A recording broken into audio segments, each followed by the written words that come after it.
श्री गणेशाय नमः। श्री सरस्वती माते नमः। श्रीमद्भागवत महापुराण की जय। जय जय श्री राधे श्याम। श्रीमद्भागवत महापुराण प्रथम खंड षष्ठ स्कंद षष्ठो अध्याय छठवां अध्याय। दक्ष प्रजापति की 60 कन्याओं के वंश का विवरण। श्री सुखदेव जी कहते हैं, परीक्षित तदंतर ब्रह्मा जी के बहुत अनुनय विनय करने पर दक्ष प्रजापति ने अपनी पत्नी असिकनी के गर्भ से 60 कन्याएं उत्पन्न की।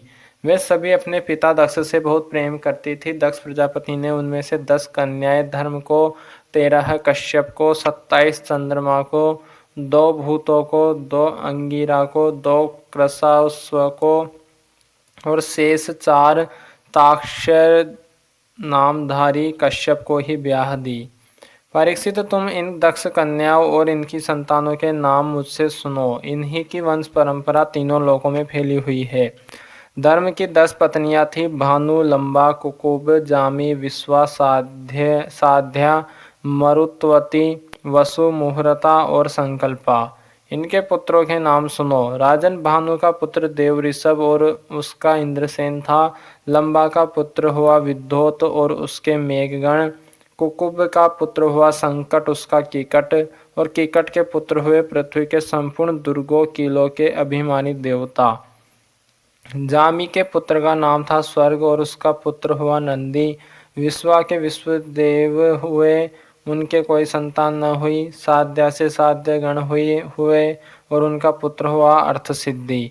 मरुत्वती के 2 पुत्र हुए, मरुत्वान और जयंत। जयंत भगवान वासुदेव के अंश है, जिन्हें लोग उपेंद्र भी कहते हैं। मुहूर्ता से मुहूर्त के अभिमानी देवता उत्पन्न हुए। ये अपने अपने मुहूर्त में जीवों को उनके कर्मानुसार फल देते हैं। संकल्प का पुत्र हुआ संकल्पा का पुत्र हुआ संकल्प और उसका काम। वसु के पुत्र 8 वसु हुए, उनके नाम मुझसे सुनो। द्रोण, प्राण, ध्रुव, अर्क, अग्नि, दोष, वसु और विभा वसु। द्रोण की पत्नी का नाम है अभिमति। उससे हर्ष, शोक, भय आदि के अभिमानी देवता उत्पन्न हुए। प्राण की पत्नी ऊर्जस्वती के गर्भ से सह, आयु और पुरोजव नाम के 3 पुत्र हुए। ध्रुव की पत्नी धरणी ने अनेक नगरों के अभिमानी देवता उत्पन्न किए। अर्क की पत्नी वासना के गर्भ से तरस, तृष्णा आदि पुत्र हुए। अग्नि नामक वसु की पत्नी धारा के गर्भ से द्रविणक आदि बहुत से पुत्र उत्पन्न हुए। कृतिका पुत्र स्कंद भी अग्नि से ही उत्पन्न हुए, उनसे विशाखा आदि का जन्म हुआ। दोषी की पत्नी सरवरी के गर्भ से शिशुमार का जन्म हुआ, वह भगवान का कला अवतार है। वसु की पत्नी आंगरीस से शिल्प कला के अधिपति विश्वकर्मा जी हुए। विश्वकर्मा के उनकी भार्या कृति के गर्भ से चाक्षुष मनु हुए और उनके पुत्र विश्वदेव एवं साध्य गण हुए। विभा वसु की पत्नी उषा से 3 पुत्र हुए, व्युष्ट, रोचिस और आतप। उनमें से आतप के पंचयाम दिवस नामक पुत्र हुआ। उसी के कारण सब जीव अपने अपने कार्यों में लगे रहते हैं। भूत की पत्नी दक्ष नंदनी स्वरूपा ने कोटि कोटि रुद्रगण उत्पन्न किए। इनमें रेवत, अज, भव, भीम, वाम, उग्र, वृषा, कपि, अजेकपाद, अहि, बुर्धन्य, बहुरूप और महान, ये 11 मुख्य हैं। भूत की दूसरी पत्नी भूता से भयंकर भूत और विनायका आदि का जन्म हुआ। ये सब 11वें प्रधान रुद्र महान के पार्षद हुए। अंगिरा प्रजापति की प्रथम पत्नी स्वधा ने पितृगणों को उत्पन्न किया और दूसरी पत्नी सती ने अथर्वाग्रीस नामक वेद को ही पुत्र रूप में स्वीकार कर लिया। कृशाश्व की पत्नी अर्ची से धूम्रकेश का जन्म हुआ और धिषणा से 4 पुत्र हुए, वेदशिरा, देवल, वयुन और मनु। ताक्षय नामधारी कश्यप की 4 स्त्रियां थीं, विनता, कद्रु, पतंगी और यामिनी। पतंगी से पक्षियों का और यामिनी से सल्बो पतंगों का जन्म हुआ। विनीता के पुत्र गरुड़ हुए, ये ही भगवान विष्णु के वाहन हैं। विनीता विंता के ही दूसरे पुत्र अरुण है जो भगवान सूर्य के सारथी है। कद्रु से अनेकों नाग उत्पन्न हुए। परीक्षित, कृतिका आदि 27 नक्षत्र भीमानिनी देवियां चंद्रमा की पत्नियां हैं। रोहिणी से विशेष प्रेम करने के कारण चंद्रमा को दक्ष ने शाप दे दिया, जिससे उन्हें क्षय रोग हो गया था। उन्हें कोई संतान नहीं हुई। उन्होंने दक्ष को फिर से प्रसन्न करके कृष्ण पक्ष की क्षीण कलाओं के शुक्ल पक्ष में पूर्ण होने का वर तो प्राप्त कर लिया, परंतु नक्षत्र भामानी देवियों से उन्हें कोई संतान न हुई। अब तुम कश्यप पत्नियों के मंगलमय नाम सुनो। वे लोक माताएं हैं, उन्हीं से यही सारी सृष्टि उत्पन्न हुई है। उनके नाम अदिति, दीति, दनु, काष्ठा, अरिष्टा, सुरसा, इला, मुनि, क्रोधवसा, ताम्रा, सुरभि, शर्मा और तिमि। इनमें तिमि के पुत्र है जलचर जंतु और शर्मा के बाघ आदि हिंसक जीव। सुरभि के पुत्र है भैंस, गाय तथा दूसरे 2 खुर वाले पशु। ताम्रा की संतान है बाज, गिद्ध आदि शिकारी पक्षी। मुनि से अप्सराएं उत्पन्न हुई। क्रोधवसा के पुत्र हुए सांप, बिच्छू आदि विषैले जंतु। इला से वृक्ष, लता आदि पृथ्वी में उत्पन्न होने वाली वनस्पतियां और सुरसा से यातुदान राक्षस। अरिष्टा से गंधर्व और काष्ठा से घोड़े आदि 1 खुर वाले पशु उत्पन्न हुए। धनु के 61 पुत्र हुए, उनमें प्रधान के नाम सुनो। द्विमूर्धा, संबर, अरिष्ट है, ग्रीव, विभा, वसु, अयोमुख, शंकुशिरा, स्वभानु, कपिल, अरुण, पुलोमा, वृष प्रभा, एक चक्र, अनुतापन, धूम्रकेश, विरूपाक्ष, विप्रचित और दुर्जय। स्वभानु की कन्या सुप्रभा से नमुची ने और वृष प्रभा की पुत्री साम्रष्ठा से महाबली नहुस नंदन ययाति ने विवाह किया। धनु के पुत्र वैश्वानर की 4 सुंदरी कन्याएं थीं। इनके नाम थे उपदानवी, हयशिरा, पुलोमा और कालका। इनमें से उपदानवी के साथ हिरण्याक्ष का और हयशिरा के साथ क्रतु का विवाह हुआ। ब्रह्मा जी की आज्ञा से प्रजापति भगवान कश्यप ने ही वैश्वानर की शेष 2 पुत्रियों पुलोमा और कालका के साथ विवाह किया।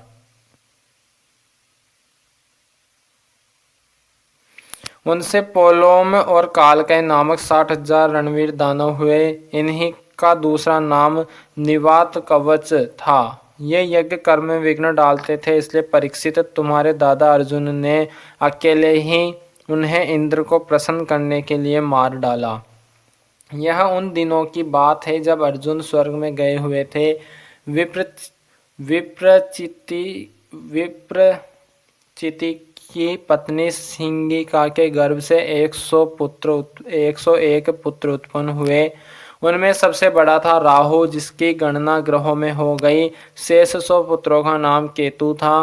परीक्षित, अब क्रमशः अदिति की वंश परंपरा सुनो। इस वंश में सर्वव्यापक देवादिदेव नारायण अपने अंश से वामन रूप में अवतार लिया था। अदिति के पुत्र थे विवस्वान, अरियमा, पूषा, त्वष्टा, सविता, भग, धाता, विधाता, वरुण, मित्र, इंद्र और त्रिविक्रम वामन।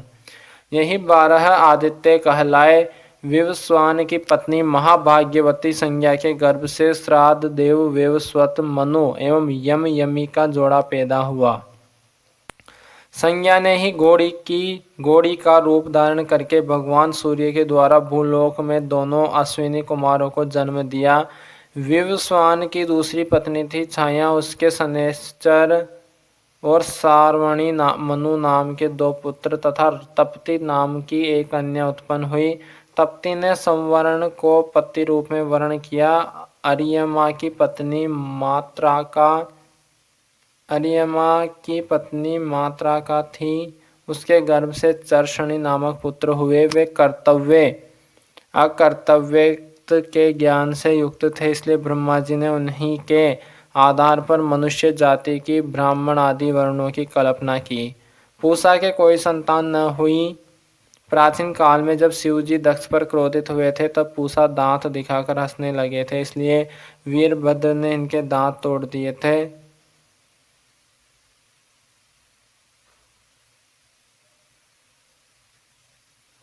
तब से पूसा पिसा हुआ अन्न ही खाते हैं। दैत्यों की छोटी बहन कुमारी रचना त्वष्टा की पत्नी थी। रचना के गर्भ से 2 पुत्र हुए, सन्निवेश और पराक्रमी विश्वरूप। इस प्रकार विश्वरूप यद्यपि शत्रुओं के भांजे थे, फिर भी जब देवगुरु बृहस्पति जी ने इंद्र से अपमानित होकर देवताओं का परित्याग कर दिया, तब देवताओं ने विश्वरूप को ही अपना पुरोहित बनाया था। अथ सप्तमो अध्याय। बृहस्पति जी के द्वारा देवताओं का त्याग और विश्वरूपा का देवगुरु के रूप में वर्णन। राजा परीक्षित ने पूछा, भगवान देवाचार्य बृहस्पति जी ने अपने प्रिय शिष्य देवताओं को किस कारण त्याग दिया था? देवताओं ने अपने गुरुदेव का ऐसा कौन सा अपराध कर दिया था? आप कृपा करके मुझे बतलाइए। श्री सुखदेव जी ने कहा, राजन इंद्र को त्रिलोकी का ऐश्वर्य पाकर घमंड हो गया था। इस घमंड के कारण वे धर्म मर्यादा का सदाचार का उल्लंघन करने लगे थे। एक दिन की बात है, वे बड़ी सभा में अपनी पत्नी सची के साथ ऊंचे सिंहासन पर बैठे हुए थे। 49 मरुद गण, 8 वसु, 11 रुद्र आदित्य, ऋभु गण, विश्वदेव, साध्य गण और दोनों अश्विनी कुमार उनकी सेवा में उपस्थित थे। सिद्ध, चारण, गंधर्व, ब्रह्मावादी, मुनिगण, विद्याधर, अप्सराएं, किन्नर, पक्षी और नाग उनकी सेवा और स्तुति कर रहे थे। सब और ललित स्वर से देवराज इंद्र की कीर्ति का गान हो रहा था। ऊपर की ओर चंद्रमंडल के समान सुंदर श्वेत छत्र शोभायमान था। चौवर पंखे आदि महाराजोचित सामग्रियां यथा स्थान सुसज्जित थी। इस दिव्य समाज में देवराज बड़े ही सुशोभित हो रहे थे। इसी समय देवराज इंद्र और समस्त देवताओं के परम आचार्य बृहस्पति जी वहां आए। उन्हें सुर असुर सभी नमस्कार करते हैं। इंद्र ने देख लिया कि वे सभा में आए हैं, परंतु वे ना तो खड़े हुए और न आसन आदि देकर गुरु का सत्कार ही किया। यहाँ तक कि वे अपने आसन से हिले डुले तक नहीं। त्रिकालदर्शी समर्थ बृहस्पति जी ने देखा कि यह ऐश्वर्य मद का दोष है। बस वे झटपट वहां से निकलकर चुपचाप अपने घर चले आए। परीक्षित उसी समय देवराज इंद्र को चेत हुआ। वे समझ गए कि मैंने अपने गुरुदेव की अवहेलना की है। वे बड़ी सभा में स्वयं ही अपनी निंदा करने लगे। हाय हाय, बड़े खेद की बात है कि भरी सभा में मूर्खतावश मैंने ऐश्वर्य के नशे में चूर होकर अपने गुरुदेव का तिरस्कार कर दिया। सचमुच मेरा यह कर्म अत्यंत निंदनीय है। भला कौन विवेकी पुरुष इस स्वर्ग की राजलक्ष्मी को पाने की इच्छा करेगा? देखो तो सही, आज इसी ने मुझ देवराज को भी असुरों के से रजोगुणी भाव से भर दिया। जो लोग यह कहते हैं कि सार्वभौम राज सिंहासन पर बैठा हुआ सम्राट किसी के आने पर राज सिंहासन से न उठे, वे धर्म का वास्तविक स्वरूप नहीं जानते। ऐसा उपदेश करने वाले कुमार्ग की ओर ले जाने वाले हैं। वे स्वयं घोर नरक में गिरते हैं। उनकी बात पर जो लोग विश्वास करते हैं, वे पत्थर की नाव की तरह डूब जाते हैं। मेरे गुरुदेव बृहस्पति जी ज्ञान के अथाह समुद्र हैं। मैंने बड़ी सठता की। अब मैं उनके चरणों में अपना माथा टेक कर उन्हें मनाऊंगा। परीक्षित देवराज इंद्र इस प्रकार सोच ही रहे थे कि भगवान बृहस्पति जी अपने घर से निकलकर योग बल से अंतर्धान हो गए। देवराज इंद्र ने अपने गुरुदेव को बहुत ढूंढवाया, परंतु उनका कहीं पता न चला। तब वे गुरु के बिना अपने को सुरक्षित न समझकर देवताओं के साथ अपनी बुद्धि के अनुसार स्वर्ग की रक्षा का उपाय सोचने लगे, परंतु वे कुछ भी न सोच सके। उनका चित्त अशांत ही बना रहा। परीक्षित दैत्यों को भी देवगुरु बृहस्पति और देवराज इंद्र की अनबन का पता लग गया। तब उन मदोन्मत्त और आतताई असुरों ने अपने गुरु शुक्राचार्य के आदेश अनुसार देवताओं पर विजय पाने के लिए दावा बोल दिया। उन्होंने देवताओं पर इतने तीखे तीखे बाणों की वर्षा की कि उनके मस्तक, जंगा, बाहों आदि अंग कट कट कर गिरने लगे। तब इंद्र के साथ सभी देवता सिर झुकाकर ब्रह्मा जी की शरण में गए। स्वयंभू एवं समर्थ ब्रह्मा जी ने देखा कि देवताओं की तो सचमुच बड़ी दुर्दशा हो रही है। अतः उनका हृदय अत्यंत करुणा से भर गया। वे देवताओं को धीरज बंधाते हुए कहने लगे। ब्रह्मा जी ने कहा, देवताओं, यह बड़े खेद की बात है। सचमुच तुम लोगों ने बहुत बुरा काम किया है। हरे हरे तुम लोगों ने ऐश्वर्य के मद से अंधे होकर ब्रह्मा ज्ञानी वेदज्ञ एवं संयमी ब्राह्मण का सत्कार नहीं किया। देवताओं, तुम्हारी उस अनीति का यह फल है कि आज समृद्धशाली होने पर भी तुम्हें अपने निर्बल शत्रुओं के सामने नीचा देखना पड़ा। देवराज देखो, तुम्हारे शत्रु भी पहले अपने गुरुदेव शुक्राचार्य का तिरस्कार करने के कारण अत्यंत निर्बल हो गए थे, परंतु अब भक्ति भाव से उनकी आराधना करके वे फिर धन जन से संपन्न हो गए हैं। देवताओं, मुझे तो ऐसा मालूम पड़ रहा है कि शुक्राचार्य को अपना आराध्य देव मानने वाले ये दैत्य लोग कुछ दिनों में मेरा ब्रह्मलोक भी छीन लेंगे। भृगुवंशियों ने इन्हें अर्थशास्त्र की पूरी शिक्षा दे रखी है। जो कुछ करना चाहते हैं उसका भेद तुम लोगों को नहीं मिल पाता। उनकी सलाह बहुत गुप्त होती है। इसी स्थिति में वे स्वर्ग को तो समझते ही क्या है, वे चाहे जिस लोक को जीत सकते हैं। सच है, जो श्रेष्ठ मनुष्य ब्राह्मण गोविंद और गोवों को अपना सर्वस्व मानते हैं और जिन पर उनकी कृपा रहती है, उनका कभी अमंगल नहीं होता। इसलिए अब तुम लोग शीघ्र ही त्वष्टा के पुत्र विश्वरूप के पास जाओ और उन्हीं की सेवा करो। वे सच्चे ब्राह्मण, तपस्वी और संयमी है। यदि तुम लोग उनके असुरों के प्रति प्रेम को क्षमा कर सकोगे और उनका सम्मान करोगे तो वे तुम्हारा काम बना देंगे। श्री सुखदेव जी कहते हैं, परीक्षित, जब ब्रह्मा जी ने देवताओं से इस प्रकार कहा तब उनकी चिंता दूर हो गई। वे त्वष्टा के पुत्र विश्वरूप ऋषि के पास गए और उन्हें हृदय से लगाकर यूं कहने लगे। देवताओं ने कहा, बेटा विश्वरूप, तुम्हारा कल्याण हो। हम तुम्हारे आश्रम पर अतिथि के रूप में आए हैं। हम एक प्रकार से तुम्हारे पितर हैं, इसलिए तुम हम लोगों की समयोचित अभिलाषा पूर्ण करो। जिन्हें संतान हो गई हो उन सत्पुत्रों का भी सबसे बड़ा धर्म यही है कि वे अपने पिता तथा अन्य गुरुजनों की सेवा करें। फिर जो ब्रह्मचारी हैं उनके लिए तो कहना ही क्या है। वत्स आचार्य वेद की पिता ब्रह्मा जी की, भाई इंद्र की और माता साक्षात पृथ्वी की मूर्ति होती है। इसी प्रकार बहिन दया की, अतिथि धर्म की, अभ्यागत अग्नि की और जगत के सभी प्राणी अपने आत्मा की ही मूर्ति, आत्मस्वरूप होते हैं। पुत्र, हम तुम्हारे पितर हैं। इस समय शत्रुओं ने हमें जीत लिया है। हम बड़े दुखी हो रहे हैं। तुम अपने तपोबल से हमारा यह दुख, दारिद्र्य, पराजय टाल दो। पुत्र, तुम्हें हम लोगों की आज्ञा का पालन करना चाहिए। तुम ब्रह्मनिष्ठ ब्राह्मण हो, अतः जन्म से ही हमारे गुरु हो। हम तुम्हें आचार्य के रूप में वर्ण करके तुम्हारी शक्ति से अनायास ही शत्रुओं पर विजय प्राप्त कर लेंगे। पुत्र, आवश्यकता पड़ने पर अपने से छोटों का पैर छूना भी निंदनीय नहीं है। वेद ज्ञान को छोड़कर केवल अवस्था बड़प्पन कारण भी नहीं है। श्री सुखदेव जी कहते हैं, परीक्षित, जब देवताओं ने इस प्रकार विश्व रूप से पुरोहिती करने की प्रार्थना की तब परम तपस्वी विश्व रूप ने प्रसन्न होकर उनसे अत्यंत प्रिय और मधुर शब्दों में कहा। विश्वरूप ने कहा, पुरोहिती का काम ब्रह्म तेज को क्षीण करने वाला है, इसलिए धर्मशील महात्माओं ने उसकी निंदा की है। किंतु आप मेरे स्वामी हैं और लोकेश्वर होकर भी मुझसे उसके लिए प्रार्थना कर रहे हैं। ऐसी स्थिति में मेरे जैसा व्यक्ति भला आप लोगों को कोरा जवाब कैसे दे सकता है। मैं तो आप लोगों का सेवक हूँ। आपकी आज्ञाओं का पालन करना ही मेरा स्वार्थ है। देवगण, हम अंकिंचन हैं। खेती कट जाने पर अथवा अनाज की हाट उठ जाने पर उसमें से गिरे हुए कुछ दाने चुन लाते हैं और उसी से अपने देव कार्य तथा पितृ कार्य संपन्न कर लेते हैं। लोक पालो, इस प्रकार जब मेरी जीविका चल ही रही है तब मैं पुरोहिती की निंदनीय वृत्ति क्यों करूँ। उससे तो केवल वे ही लोग प्रसन्न होते हैं जिनकी बुद्धि बिगड़ गई है। जो काम आप लोग मुझसे कराना चाहते हैं वह निंदनीय है, फिर भी मैं आपके काम से मुंह नहीं मोड़ सकता, क्योंकि आप लोगों की मांग ही कितनी है। इसलिए आप लोगों को मनोरथ में तन मन धन से पूरा करूँगा।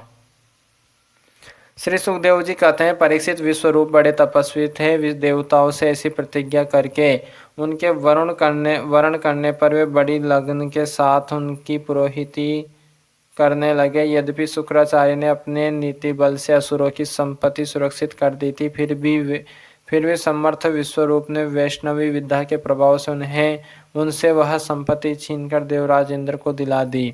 राजन, जिस विधा से सुरक्षित होकर इंद्र ने असुरों की सेना पर विजय प्राप्त की थी, उसका उद्धार बुद्धि विश्वरूप ने ही उन्हें उपदेश किया था। अतः अष्टमा अध्याय, नारायण कवच का उपदेश। राजा परीक्षित ने पूछा, भगवान देवराज इंद्र ने जिससे सुरक्षित होकर शत्रुओं की चतुरंगनी सेना को खेल खेल में अनायासी जीतकर त्रिलोकी की राजलक्ष्मी का उपभोग किया, आप उस नारायण कवच को मुझे सुनाइए और यह भी बताइए कि उन्होंने उससे सुरक्षित होकर रणभूमि में किस प्रकार आक्रमणकारी शत्रुओं पर विजय प्राप्त की। श्री सुखदेव जी ने कहा, परीक्षित, जब देवताओं ने विश्वरूप को पुरोहित बना लिया, तब देवराज इंद्र के प्रसन्न करने पर विश्वरूप ने उन्हें नारायण कवच का उपदेश किया। तुम एकाग्र चित्त से उसका श्रवण करो। विश्वरूप ने कहा, देवराज इंद्र, भय का अवसर उपस्थित होने पर नारायण कवच धारण करके अपने शरीर की रक्षा कर लेनी चाहिए। उसकी विधि यह है कि पहले हाथ पैर धोकर आचमन करे, फिर हाथ में कुश की पवित्री धारण करके उत्तर मुंह बैठ जाए। इसके बाद कवच धारण पर्यंत और कुछ न बोलने का निश्चय करके पवित्रता से ओम नमो नारायणाय और ओम नमो भगवते वासुदेवाय इन मंत्रों के द्वारा हृदय आदि अंग न्यास तथा अंगुष्ठ आदि करन्यास करे। पहले ओम नमो नारायणाय इस अष्टाक्षर मंत्र के ओम आदि 8 अक्षरों का क्रमशः पैरों, घुटनों, जांघों, पेट, हृदय, वक्षस्थल, मुख और सिर में न्यास करे, अथवा पूर्वोक्त मंत्र के मकार से लेकर ओमकार पर्यंत 8 अक्षरों का सिर से आरंभ करके उन्हीं 8 अंगों में विपरीत क्रम से न्यास करे। तदंतर ओम नमो भगवते वासुदेवाय इस द्वादक्षर मंत्र के ओम आदि 12 अक्षरों की दाई तर्जनी से बाई तर्जनी तक दोनों हाथ की 8 अंगुलियों और दोनों अंगूठों को 2-2 गांठों में न्यास करे। फिर ओम विष्णवे नमः इस मंत्र के पहले अक्षर ओम का हृदय में, वी का ब्रह्मारंध्र में, स का भौहों के बीच में, न का चोटी में, वे का दोनों नेत्रों में और न का शरीर की सब गांठों में न्यास करे। तदंतर ओम मह अस्त्राय फट कहकर दिग्बंध करे। इस प्रकार न्यास करने से इस विधि को जानने वाला पुरुष मंत्र स्वरूप हो जाता है। इसके बाद समग्र ऐश्वर्य, धर्म, यश, लक्ष्मी, ज्ञान और वैराग्य से परिपूर्ण इष्टदेव भगवान का ध्यान करे और अपने को भी तद रूप ही चिंतन करे। तत्पश्चात विद्या, तेज और तपह स्वरूप इस कवच का पाठ करे।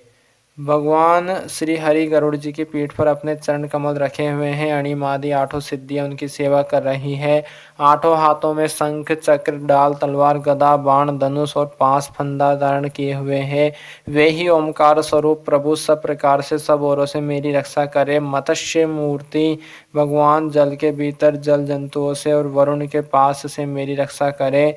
माया से ब्रह्मचारी का रूप धारण करने वाले वामन भगवान स्थल पर और विश्वरूप श्री त्रिविक्रम भगवान आकाश में मेरी रक्षा करे। जिनके घोर अट्टहास से सब दिशाएं गूंज उठी थी और गर्भवती दैत्य पत्नियों के गर्भ गिर गए थे, वे दैत्य युद्धपतियों के शत्रु भगवान नरसिंह किले, जंगल, रणभूमि आदि विकट स्थानों में मेरी रक्षा करे। अपनी दाढ़ों पर पृथ्वी को धारण करने वाले यज्ञ मूर्ति वराह भगवान मार्ग में परशुराम जी पर्वतों के शिखर पर और लक्ष्मण जी के सहित भरत के बड़े भाई भगवान रामचंद्र के प्रवास के समय मेरी रक्षा करे। भगवान नारायण मारण, मोहन आदि भयंकर अभिचारों और सब प्रकार के प्रमोदों से मेरी रक्षा करे। ऋषि श्रेष्ठ नर गर्भ से योगेश्वर भगवान दत्तात्रेय योग के विघ्नों से और त्रिगुणाधिपति भगवान कपिल कर्म बंधनों से मेरी रक्षा करे। परम ऋषि सनत कुमार कामदेव से है ग्रीव भगवान मार्ग में चलते समय देव मूर्तियों को नमस्कार आदि न करने के अपराध से देवर्षि नारद सेवा अपराधों से और भगवान कच्छप सब प्रकार के नरकों से मेरी रक्षा करे। भगवान धन्वंतरि कुपथ्य से जितेंद्रिय भगवान ऋषभ देव सुख दुख आदि भयदायक द्वंद्वों से यज्ञ भगवान पवाद से, बलराम जी मनुष्य कृत कष्टों से और श्री शेष जी क्रोधवश नामक सर्पों के गण से मेरी रक्षा करे। भगवान श्री कृष्ण द्वैपायन व्यास जी अज्ञान से तथा बुद्ध देव पाखंडियों से और प्रमाद से मेरी रक्षा करे। धर्म रक्षा के लिए महान अवतार धारण करने वाले भगवान कल्कि पाप बहुल कली काल के दोषों से मेरी रक्षा करे। प्रातः काल भगवान केशव अपनी गदा लेकर, कुछ दिन चढ़ आने पर भगवान गोविंद अपनी बांसुरी लेकर, दोपहर के पहले भगवान नारायण अपनी तीक्ष्ण शक्ति लेकर और दोपहर को भगवान विष्णु चक्रराज सुदर्शन लेकर मेरी रक्षा करे। तीसरे पहर में भगवान मधुसूदन अपना प्रचंड धनुष लेकर मेरी रक्षा करे। सायंकाल में ब्रह्मा आदि त्रिधारी माधव सूर्यास्त के बाद हंसीकेश, अर्धरात्रि के पूर्व तथा अर्धरात्रि के समय अकेले भगवान पद्मनाभ मेरी रक्षा करे। रात्रि के पिछले प्रहर में श्री वत्स लांछन श्री हरि, उषा काल में खड्गधारी भगवान जनार्दन, सूर्योदय से पूर्व श्री दामोदर और संपूर्ण संध्याओं में काल मूर्ति भगवान विश्वेश्वर मेरी रक्षा करे। सुदर्शन आपका आकार चक्र रथ के पहिए की तरह है। आपके किनारे का भाग प्रलयकालीन अग्नि के समान अत्यंत तीव्र है। आप भगवान की प्रेरणा से सब ओर घूमते रहते हैं। जैसे आग वायु की सहायता से सूखे घास फूसों को जला डालती है, वैसे ही आप हमारी शत्रु सेना को शीघ्र से शीघ्र जला दीजिए। कोमोद की गदा आपसे छूटने वाली चिंगारियों का स्पर्श वज्र के समान असहाय है। आप भगवान अजीत की प्रिया है और मैं उनका सेवक हूँ, इसलिए आप कुष्मांड विनायक यक्ष राक्षस भूत और प्रेत आदि ग्रहों को अभी कुचल डालिए तथा मेरे शत्रुओं को चूर चूर कर दीजिए। शंख श्रेष्ठ, आप भगवान श्री कृष्ण के फूंकने से भयंकर शब्द करके मेरे शत्रुओं का दिल दहला दीजिए एवं यातुधान, प्रमथ, प्रेत, मात्र का पिशाच तथा ब्रह्म राक्षस आदि भयावने प्राणियों को यहाँ से झटपट भगा दीजिए। भगवान की प्यारी तलवार, आपकी धार बहुत तीक्ष्ण है।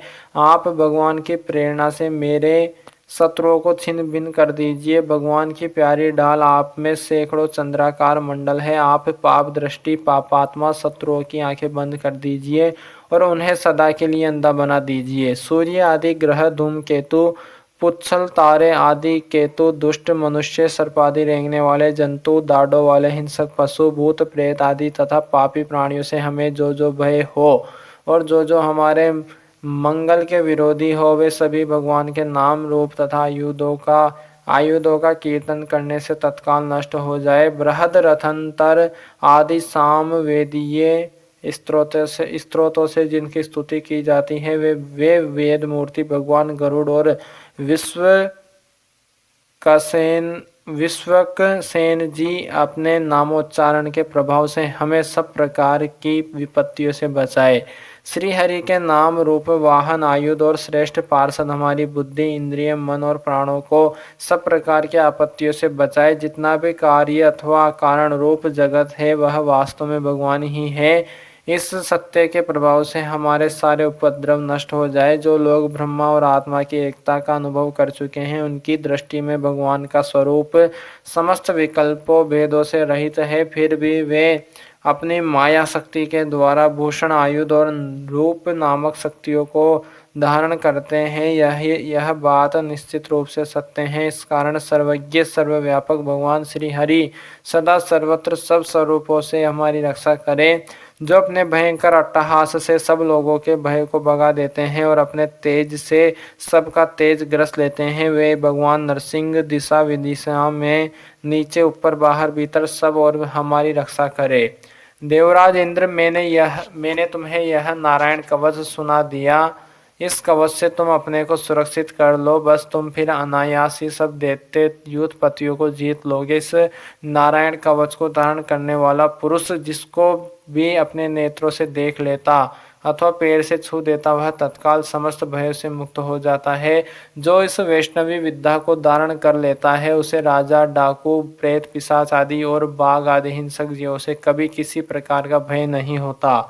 देवराज, प्राचीन काल की बात है, एक कौशिक गोत्री ब्राह्मण ने इस विद्या को धारण करके योग धारणा से अपना शरीर मरुभूमि में त्याग दिया। जहां उस ब्राह्मण का शरीर पड़ा था उसके ऊपर से एक दिन गंधर्व राज चित्ररथ अपनी स्त्रियों के साथ विमान पर बैठकर निकले। वहां आते ही वे नीचे की ओर सिर किए विमान सहित आकाश से पृथ्वी पर गिर पड़े। इस घटना से उनके आश्चर्य की सीमा न रही। जब उन्हें वालखिल्य मुनियों ने बतलाया कि यह नारायण कवच धारण करने का प्रभाव है, तब उन्होंने उस ब्राह्मण देवता की हड्डियों को ले जाकर पूर्व वाहिनी सरस्वती की नदी में प्रवाहित कर दिया और फिर स्नान करके वे अपने लोक को गए। श्री सुखदेव जी कहते हैं, परीक्षित, जो पुरुष इस नारायण कवच को समय पर सुनता है और जो आदर पूर्वक इसे धारण करता है उसके सामने सभी प्राणी आदर से झुक जाते हैं और वह सब प्रकार के भय से मुक्त हो जाता है। परीक्षित, सत्यक्रतु इंद्र ने आचार्य विश्वरूप जी से यह वैष्णवी विद्या प्राप्त करके रणभूमि में असुरों को जीत लिया था और वे त्रिलोक्य लक्ष्मी का उपभोग करने लगे। श्रीमद् भागवत महापुराण की जय। श्री सीताराम भगवान की जय। श्री राधे श्याम जी सरकार की जय। हनुमान जी महाराज की जय। उमापति महादेव की जय। श्री सदगुरुदेव भगवान की जय। अपने अपने माता पिता की जय। गौ माता की जय। सनकादि मुनियों की जय। श्री सोनक जी महाराज की जय। श्री सूत जी महाराज की जय। श्री सनक सनंदन सनत सनातन कुमार की जय। श्री वृंदावन बिहारी लाल की जय। श्री सुखदेव जी महाराज की जय। श्री परीक्षित जी महाराज की जय। श्री मैत्री जी महाराज की जय। सभी भूदेव ब्राह्मण की जय। सभी भूदेव संतन की जय।